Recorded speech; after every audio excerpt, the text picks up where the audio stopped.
Hello students. आज मैं आपके लिए लेकर के आया हूँ एक्सरसाइज 3.1। इससे पहले मैं आपको इस एक्सरसाइज की यानी कि इस चैप्टर की 3.1 की थोड़ी पहले ही टू पार्ट के मीडियम से पहले ही आपको टीच करा चुका हूँ। उन दोनों पार्ट में मैंने आपको थोड़ी समझाई है, ये समझाने की कोशिश की है कि आखिर मैट्रिक्स क्या होता है और इसके ऑर्डर ऑफ मैट्रिक्स को कैसे निकाला जाता है। इससे पहले मैंने आपको उन दोनों पार्ट में ये भी समझाने की कोशिश की थी कि टाइप्स ऑफ मैट्रिक्स क्या होता है और टाइप्स ऑफ स्क्वायर मैट्रिक्स क्या होता है। अगर मैं बात कहूँ इससे पहले दोनों पार्ट के बारे में, तो दोनों पार्ट के बारे में मैंने आपको पहले ही अच्छे से समझा दिया है। तो ज़्यादा ना टाइम वेस्ट करते हुए चलो आइए आज चर्चा करते हैं एक्सरसाइज 3.1 के बारे में। आपके एनसीईआरटी में ये पहले वाला क्वेश्चन दिया गया है, एक्सरसाइज जो 3.1 के में दिया गया है। क्वेश्चन में कहा in the matrix A equal this, ये कोई मैट्रिक्स दे दिया गया है क्वेश्चन में, फिर इसके 3 पार्ट पूछे गए हैं। The order of each matrix, है ना, ये आपको कहा गया है कि ऑर्डर बताना है, इस मैट्रिक्स के ऑर्डर के बारे में बताना है। दूसरे पार्ट में कहा था नंबर ऑफ एलिमेंट्स, यानी कि आपको ये बताना है जो आपके सामने मैट्रिक्स लिखी हुई है कि आखिर इस मैट्रिक्स में कितने टोटल एलिमेंट्स हैं। तीसरे बारे में पूछा गया है, थर्ड पार्ट में पूछा गया है राइट द एलिमेंट्स, यानी इन एलिमेंट्स की वैल्यू बतानी है। A13, A21, A33, A24, A23। इसको कभी भी आप इसको इस प्रकार ना पढ़िएगा डियर स्टूडेंट्स कि A13 जो कि गलत होता है। इसको पढ़ने का तरीका होता है A13, इसको पढ़ने का तरीका होता है A21। अगर आप इसको ऐसे पढ़ रहे हैं A21 जो गलत माना जाता है, जो रोंग है, आपको पढ़ना है A33, ऐसे पढ़ना है A24। ये तो आपको पढ़ने की बात हुई। अब क्वेश्चन का सॉल्यूशन निकालना शुरू करते हैं। देखिए जैसे कहा गया the order of each matrix, order पूछा गया है, ऑर्डर फर्स्ट पार्ट में ऑर्डर पूछा गया है। ऑर्डर के बारे में मैंने आपको पहले भी बताया था। ऑर्डर होता है number of element, number of rose multiply of number of column, number of column,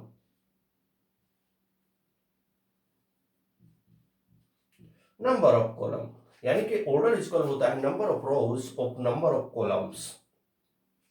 तो अगर बात करूं ऑर्डर नंबर ऑफ रोज को लिखा जाता है, यानी कि आपकी हॉरिजॉन्टल लाइन एक तरह से कितनी बन रही है। हॉरिजॉन्टल लाइन को मेजर करने के लिए 1 2 3, एक बार मेरे उंगली को जरा दोबारा देखिएगा आप लोग, 1 2 3, तो इसमें 3 रो है और multiply of number of column, column देखिएगा, कॉलम का मीनिंग होता है वर्टिकल लाइन से।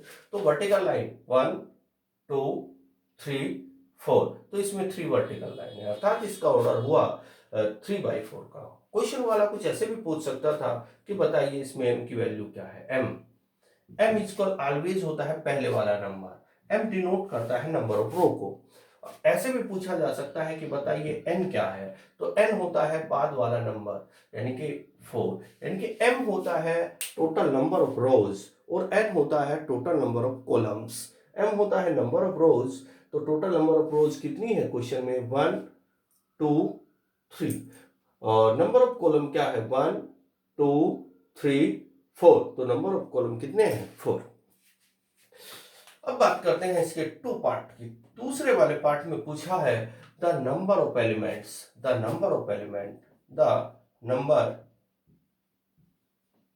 Of element, the number of elements के बारे में पूछा गया है। तो नंबर ऑफ एलिमेंट्स निकालने के लिए एक तो तरीका ये होता है डियर स्टूडेंट्स कि आप इन टोटल एलिमेंट्स को काउंट कर लीजिए कि टोटल एलिमेंट्स कितने हैं 1 2 3 4 5 6 7 8 9 10 11 12।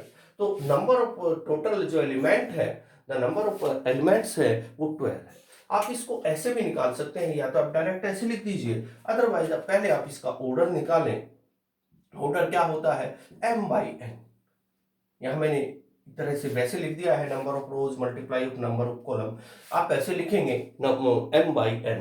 तो m की वैल्यू का मीनिंग होता है नंबर ऑफ रोज से, m का मीनिंग होता है number of rose.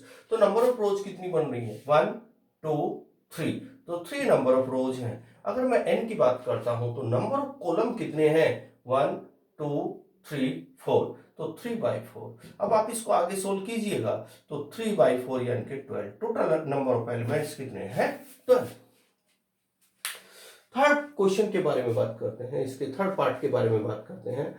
Right the elements A13 A21 यानी कि इन एलिमेंट्स की वैल्यू बतानी है डियर स्टूडेंट्स। बहुत इजी है, मैं इसको रब कर देता हूं। अगर मुझे इसके बारे में वैल्यू निकालनी है, एक तो तरीका ये मैं आपको सिंपल सा तरीका बताऊं। सिंपल सा तरीका तो ये है कि A13 का मीनिंग होता है, देखो जरा ध्यान से, पहली रो का तीसरा एलिमेंट।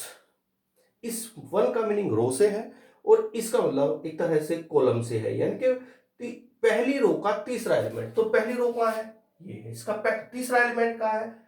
ये पहला, ये दूसरा, ये तीसरा, अर्थात A13 की वैल्यू 19 है। अगर आप इसको ऐसे नहीं निकालना चाहते तो आप इसको लिख दीजिए कंपेयर।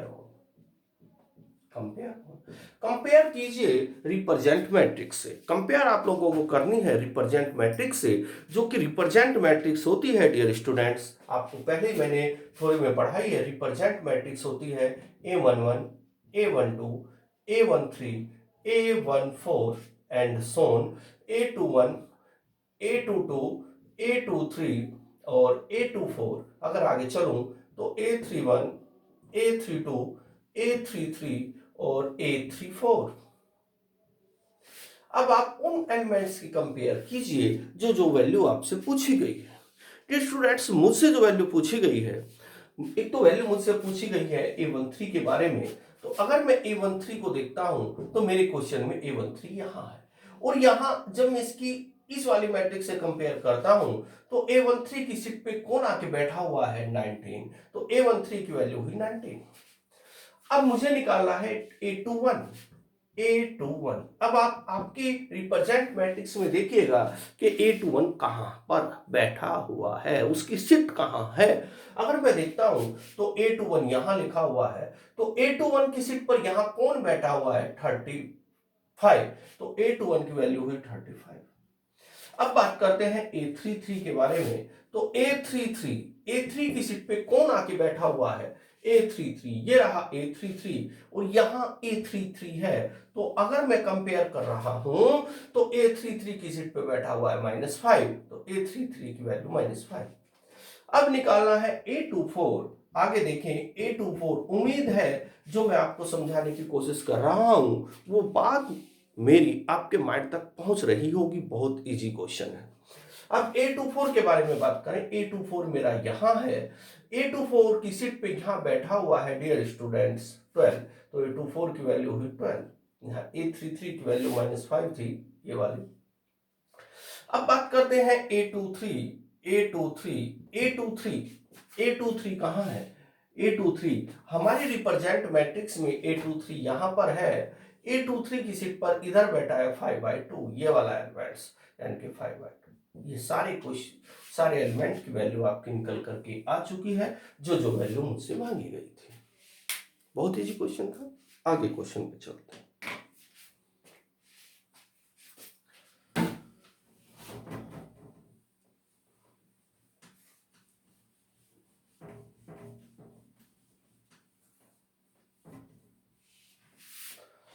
देखिएगा, क्वेश्चन नंबर 2 के बारे में कहा गया है। क्वेश्चन नंबर आपको 2 में पूछा गया है। क्वेश्चन नंबर 2 में आपसे बात पूछी गई है कि if a matrix has 24 elements, what are the possible order.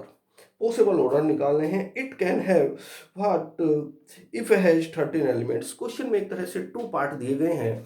Question में ये जानने की कोशिश की गई है, यदि किसी मैट्रिक्स के पास टोटल एलिमेंट 24 है तो उसके पॉसिबल ऑर्डर क्या बनते हैं। फिर इसकी सेकंड पार्ट में पूछी गई है, यदि किसी मैट्रिक्स के पास टोटल जो एलिमेंट है वो 13 है तो उसके पॉसिबल ऑर्डर क्या बनते हैं। बहुत ईजी है, समझाता हूं। पहले पार्ट को देखना। टोटल एलिमेंट दिए गए हैं। टोटल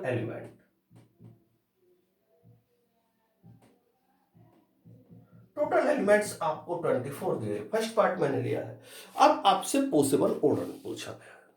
एक तो तरीका ये कि डायरेक्ट मैं इसको ऐसे ही निकाल लूं, लेकिन अगर मैं इसको डायरेक्ट विदाउट किसी फार्मूले के निकालूं तो इसमें किसी ऑर्डर के छूटने के चांस बन जाते हैं। आपको बताना है, एक बार और समझना जरा, किसी मैट्रिक्स में जो टोटल एलिमेंट्स है वो 24 है, यानी कि मैट्रिक्स के अंदर एक तरह से जो अरेंजमेंट है वो 24 एलिमेंट्स का है।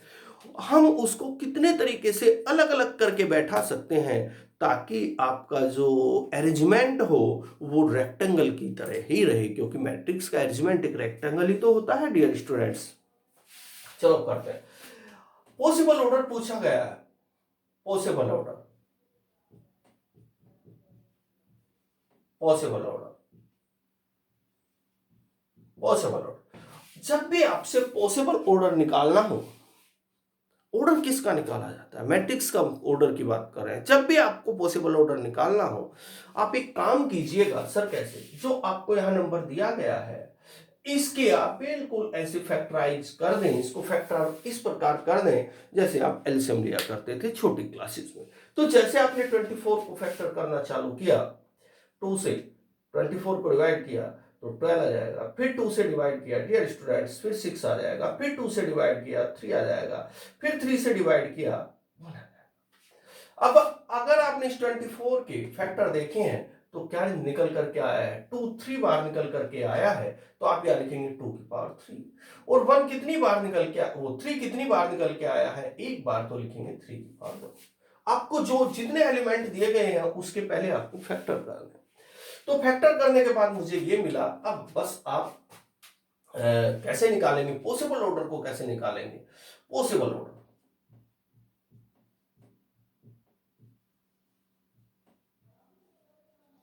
पॉसिबल ऑर्डर कैसे निकालना है जरा ध्यान से देखिएगा। जो भी यहां पावर आई है ये 3 है, इसको यहां लिखिए और आप इसमें 1 ऐड कर दें। हर बार आपको 1 ऐड करना है। क्या ऐड करना है डियर स्टूडेंट्स? 1। तो जो भी नंबर यहां दिया गया है पावर के रूप में, जो आपके पास नंबर आया है उस नंबर को यहां लिखिए। आपको बेस नहीं लिखना है, सिर्फ पावर को लिखना है। पावर में +1 ऐड कर दें। एंड सिमिलरली जो पावर यहां दी गई है इनटू में जो पावर यहां दी गई है आपको 1 ऐड करना है। हर बार सपोज करो यहां तीसरा नंबर और होता और उसकी पावर होती तो उस पावर को मैं उठाकर उसमें 1 ऐड कर देता। तो पॉसिबल ऑर्डर क्या निकल के आया? 3 + 1 कितना हुआ? 4। 1 + 1 कितना हुआ? 2। तो पॉसिबल ऑर्डर क्या निकल के आया? कितना निकल के आया? 8। अब इसका मीनिंग ये हुआ कि इस 24 को हम अलग अलग 8 मेथड से लिख सकते हैं। सर कैसे? लिख के बता, अभी बता। ऑर्डर, इसको बल्कि ऐसे लिखना, number possible order, number of possible order, number of possible order, number of possible order. अच्छा जी भाई, अब आपको ऑर्डर निकला। इस 8 का मीनिंग ये हुआ कि जो आपको 24 को अलग अलग करके ऑर्डर बनाने हैं वे आपके 8 होने चाहिए। सर कैसे? लिख के बताता हूं। इस 24 को रो और कॉलम के रूप में आप डिवाइड मतलब तरह से लिखें। आप लिख सकते हैं 2 शुरुआत से लिखते हैं 1 × 24, दोनों की मल्टीप्लाई एक तरह से डियर स्टूडेंट्स 24 होनी चाहिए। आप इसको लिख सकते हैं 24 × 1, चलो ब्रैकेट हटा देता हूं। आप इसको लिख सकते हैं 2 × 12, दोनों की मल्टीप्लाई देखो 24 आएगी। आप इसको लिख सकते हैं 12 × 2, आप इसको लिख सकते हैं 3 × 8, आप इसको लिख सकते हैं 8 × 3, आप इसको लिख सकते हैं 4 × 6 और 6 × 4। इसके अलावा 24 को और 2 नंबरों में तोड़ने का कोई मेथड नहीं हो सकता। वे टोटल जो मेथड बनते हैं डियर स्टूडेंट्स वो आपके 8 थे जो मैं लिख सकता। सर हम इसको डायरेक्ट भी लिख सकते थे। अगर आप इसको डायरेक्ट लिख सकते डियर स्टूडेंट्स तो हो सकता था आपका कोई ऑर्डर छूट जाए। ऐसा हो सकता था कि आपका कोई ऑर्डर छूट जाए, लेकिन हमें ये काउंट करने के लिए कि हमारे पूरे ऑर्डर निकल करके आए हैं या नहीं, इस मेथड को अप्लाई करना होता है। देखो 4 की 2 की मल्टीप्लाई 8, अब 8 काउंट करके देखो 1 2 3 4 5 6 7 8, दिस इज आंसर। एक बार आपके पास कोई मैट्रिक्स दी गई है उसमें टोटल एलिमेंट्स 24 है। हमसे पूछा गया है पॉसिबल ऑर्डर क्या होंगे इस मैट्रिक्स के, तो आपको जो भी एलिमेंट्स यहां दिए गए हैं इस टोटल एलिमेंट्स के फैक्टर कर दीजिए। तो 24 के आपने फैक्टर किया, आपके पास आया 24 के फैक्टर 2 की पावर 3 इंटू 3 की power 1। Number of possible order 3, जो भी यहां है इस पावर को यहां लिखना है, उसमें +1 ऐड करना है, फिर इनटू करके जो दूसरी पावर आई है उसमें +1 ऐड करना है। 3 + 1 4 आ जाएगा, 1 + 1 2 आ जाएगा, 4 2 की multiply 8। Number of possible order 8, यानी इस 8 का मीनिंग ये बनता है कि इस 24 को मैं 8 मेथड से अलग अलग तरीके से लिखूंगा। तो मैंने इस 24 को 8 मेथड से अलग अलग दो दो पार्टों में तोड़ा। सर हमने इनको 24 को दो पार्ट में क्यों तोड़ा? क्योंकि ऑर्डर का मीनिंग होता है number of row, number of column. इस पूरे का मीनिंग ये हुआ कि ऐसी मैट्रिक्स जिसमें सिर्फ एक रो और 24 कॉलम हो। इसका मीनिंग ये हुआ एक ऐसी मैट्रिक्स जिसमें 24 रो और 1 कॉलम हो। इसका मीनिंग ये हुआ एक ऐसी मैट्रिक्स जिसमें 2 रो और 12 कॉलम हो। चलो आगे क्वेश्चन पे बात करते हैं।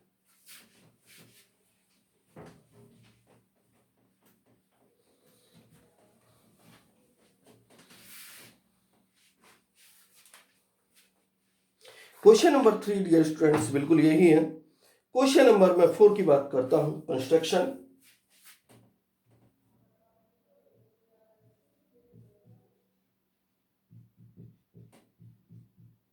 कंस्ट्रक्शन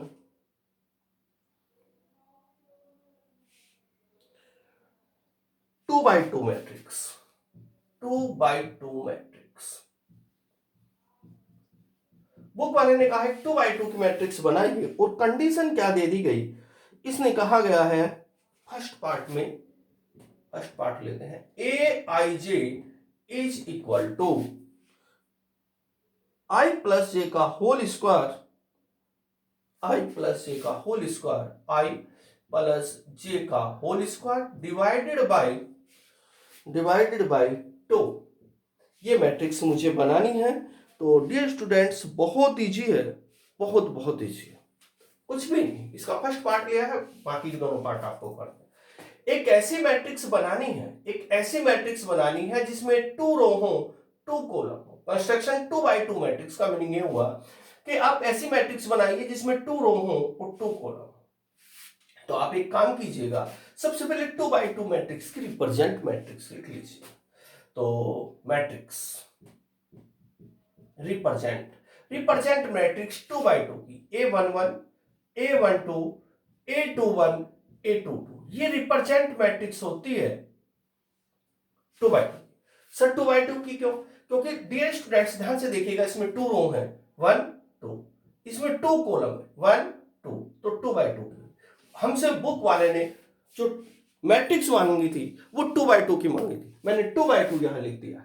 अब आगे बात करते हैं। अब एक एक करके आप पहले A11 की वैल्यू निकालेंगे। A11 जरा ध्यान से देखिएगा, जब मैं इस एलिमेंट की वैल्यू निकालूंगा तो यहां इसकी कंपेयर मुझे इससे करनी है।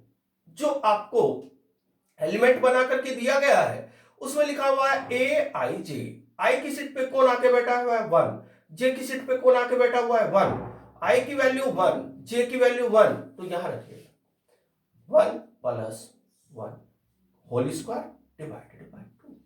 क्या है आपकी वैल्यू A11, क्या निकल के आया 1 + 1 2, 2 का स्क्वायर 4, 4/2, अर्थात A11 आपके पास आया 2। इसी प्रकार हम इन चारों की वैल्यू निकालेंगे, A12 की वैल्यू निकालेंगे। A12 जरा ध्यान से देखना डियर स्टूडेंट्स, ए आई जे की कंपेयर A12 से करेंगे। आई की वैल्यू 1 है और जे की वैल्यू 2 है। एक बार आई की वैल्यू 1 है और जे की वैल्यू 2 है, तो आई की वैल्यू 1 जे की वैल्यू 2 यहां रखिएगा। आई की सीट पे क्या आने वाला है 1, मैं यहीं से दिखा रहा हूं प्लस ए। जे की सीट पे क्या आने वाला है 2 का होल स्क्वायर डिवाइडेड बाय ये वाला 2। तो आप ध्यान से देखेंगे A12 की वैल्यू क्या निकल के आए 1 + 2 3, 3 का स्क्वायर 9, 9/2। ये A12 निकल के आया। आगे देखेंगे, अब आप निकालेंगे A21 फिर इस एलिमेंट की कंपेयर आपको इससे करनी है। आई की वैल्यू 2 आ जाएगी और जे की वैल्यू 1 आ जाएगी। आई की वैल्यू 2 आएगी और जे की वैल्यू 1 रखनी इसमें है, तो 2 + 1 का होल स्क्वायर बाय 2। तो A21 निकल के आया 2 + 1 3, 3 का स्क्वायर 9, 9/2। इसके बाद हम निकालेंगे वैल्यू A22 की, A22, तो A22 क्या निकल के आएगा, फिर इस एलिमेंट की कंपेयर इससे करनी है, I कौन है 2, J कौन है 2, तो I की वैल्यू 2 और J की वैल्यू 2 रखिएगा आप लोग यहाँ, 2 + 2 होल स्क्वायर डिवाइडेड बाई 2, 2 + 2 कितना आया A22, 2 + 2 कितना आया 4, 4 का स्क्वायर 16/2, A22 क्या निकल के आया डी स्टूडेंट्स 8। अब आपका आंसर क्या बनेगा, क्वेश्चन का आंसर क्या निकाले, आपको चाहिए मैट्रिक्स, जो आपने 4 वैल्यू निकाली है A11, A12, A21, A22, इस वैल्यू को रिप्रेजेंट मैट्रिक्स में पुट कर दीजिए। A11 क्या है 2, तो आप रखेंगे यहां 2, A12 क्या था 9/2, तो आप लिखेंगे 9/2, A21 क्या था, A21 9/2 था, यहां से देखिएगा डियर स्टूडेंट्स, यहां से। अब A22 कौन था 8, दिस इज आंसर।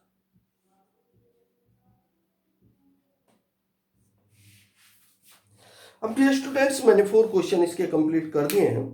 अगर मैं आगे के क्वेश्चन को देखता हूं, क्वेश्चन नंबर 5 भी बिल्कुल यही है। क्वेश्चन नंबर 6 बहुत इजी है, कंपेयर करके XYZ की वैल्यू निकालनी है।